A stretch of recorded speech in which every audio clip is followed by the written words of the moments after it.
what we trade is far more important than how we trade it. So hear me out.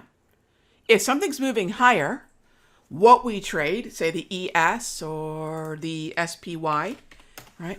What we trade is more important than how we trade it, which is to say, momentum traders who prefer to buy movement higher through resistance, or exhaustion traders who prefer to buy off support or floors, right? Both are going to do fine when a symbol like SPY or ES are simply putting in consistently higher lows and higher highs. What we trade is more important than how we trade it. Same thing is going to go for the NQ. There's no magic strategy that's needed to trade an uptrend. Just get long at a level from which we can control risk. Control risk. All right, so then how do we do that?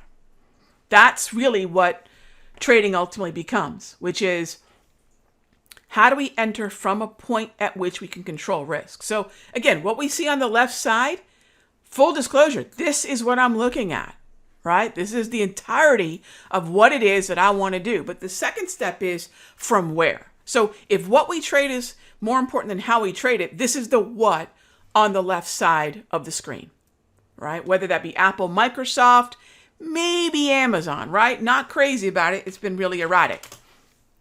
Whether that be Intel and AMD, but not really NVIDIA, because NVIDIA is in chops. When I take a look at the SMH, I'd rather be in the relative outperformers. Okay, lots to like in financials, which is why S&P looks so great.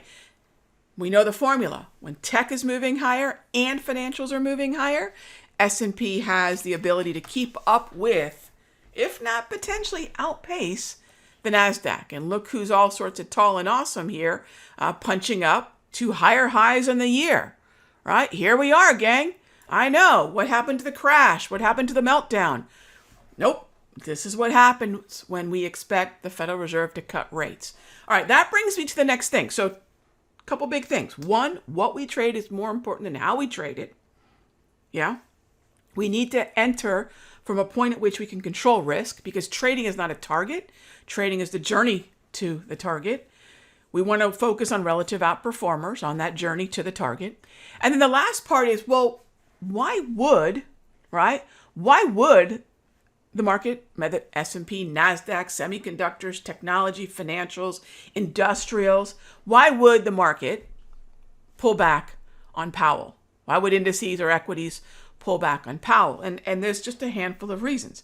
Really one big reason. The main reason is he does not like the high, not the probability, but the high possibility that Fed fund futures have priced in for cuts. All right. He does not like, if he does not like that, and you know what, I'm gonna go ahead and say he doesn't. He does not like the high possibility that Fed fund futures have priced in for cuts. I'm thinking he doesn't like that. I'm gonna go out on a limb and say the reason for the pullback is March is too soon. And that's where a less dovish Powell ends up at the mic tomorrow during the press conference at 2:30 p.m. Eastern.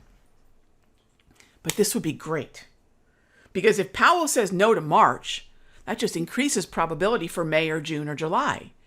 So just because they delay the cuts doesn't mean they're not coming. And by doing this, we'll likely get the pullbacks that we want. Now, I'm not looking to buy with the expectation to hold any of these indices or sectors or stocks into the cut. We just need a window dressing rally. We just need a pullback where we can engage some of these names to the long side, right? So even if the timeline is maybe to, the January, let's take a look at Apple, for example. If the idea here is maybe just to take this to the January 12 expiration, right? Or heck, maybe the plan is to take it to 29 December or 12 Jan. That'd be fine, right? That'd be fine. 22nd December looks great. But here's why I would focus on 29. Why these expirations? All right. So if we know what we want to trade, this other part of what is if we want to go with QQQ or SPY in lieu of the ES or NQ highly leveraged futures products, why these expiries? And the reason for this is, well, first of all, as deep into the end of the month as I can go, the better. And the other part is Santa. Santa shows up, likely. We don't know if Santa's going to show up, and we don't know if it's going to be a coal in the stocking kind of year or not, but Santa shows up likely between December 22nd to 29, right? Remember, the Santa rally is not all month, right? The year-end rally, the window dressing rally, that is December. But Santa specifically is going to be at the end of the month. Now, I don't use the typical seasonal or tendency expectation for Santa to roll into next year. That's oftentimes a bunch of misguided retail traders who buy the strength into the new year. Bad idea. Don't be one of those traders. So even though Santa will be credited for rallying into the new year, be very, very careful, because come January, where we have the window dressing, they put all that great looking stuff in the window, in the showroom window. In January, they take that stuff down. So we've seen a lot of these strong surges at the end of the year unravel the very beginning, the first few weeks of the new month. This is not an odd thing. This is not an unexpected thing. So why those expirations? Look, Jan 12 is okay.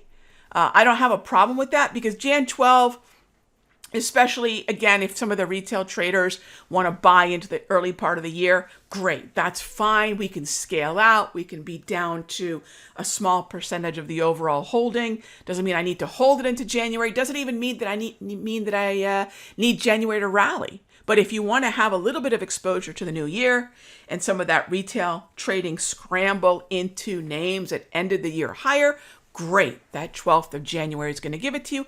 If not, if you want to keep within a budget, pay a little bit less for time, December 29. So what we trade is more important than how we trade it. The other part is focus on the long side, gang. Yes, there will be tax loss harvesting. Yes, there are 3 sectors that are underperforming, but most things are outperforming, especially when it comes to the NASDAQ, right? Especially when it comes to tech, communications, consumer discretionary, and semiconductors. So why not just look at the long side? There's a lot more to like. There's a lot more to choose from to the long side. This is not a time to be a bear, right? Okay, so this is the plan, gang. This is what we've been talking about in Top Tier for, months now, right? We have been bullish in Top Tier for a while. Again, just a quick reminder, my Sector Secrets Mastery folks, you have automatic included access to that weekly newsletter. So keep an eye on that, because after Santa, now it's time for earnings, right? We're going to start focusing on that longer term bullish expectation for trends that are able to really, well, here's a great thing. I'm going to get a little bit ahead of myself. When does earnings timing come into play? And we'll talk more about this in the mastery for sure, right? But let's wait for Santa. Let's wait to see what survives about midway through, I'd say, the second week. So remember, January 2nd is the first. So I'd say right around the 8th. I'd say midway the week of the 8th of January 8th. Now, we can start looking at earnings implications earlier than that, but let's see what survives a little bit of the early window undressing. So this is what we've got, gang. Let's not worry about earnings yet, but we've got our watch list put together. Let's focus on the long side. Let's focus on window dressing and then Santa. We know what the expirations are. We see where the relative performance is. Now is not the time to bargain hunt. And then when we start thinking about different parts of the sectors that are strong, I mentioned Amazon is a meh, Tesla's a no, but what does look good in consumer discretionary? I know a lot of folks have been asking me, Rag, do you like Amazon? It's been really erratic. Rag, do you like Tesla? Not even a little bit. But what looks good in XLY? Interestingly enough, the non-tech stuff, Home Depot, McDonald's, Nike, right? And that's what I'll focus on because these names are both scalable and liquid. Scalable and liquid. These are XLY green trends. And notice that what's lacking from this list. I have very little interest in Amazon. I think there are better, cleaner trends, although clearly I want to buy it. I have zero interest in Tesla. But let's face it, Home Depot, lumber, burgers, and sneakers, gang.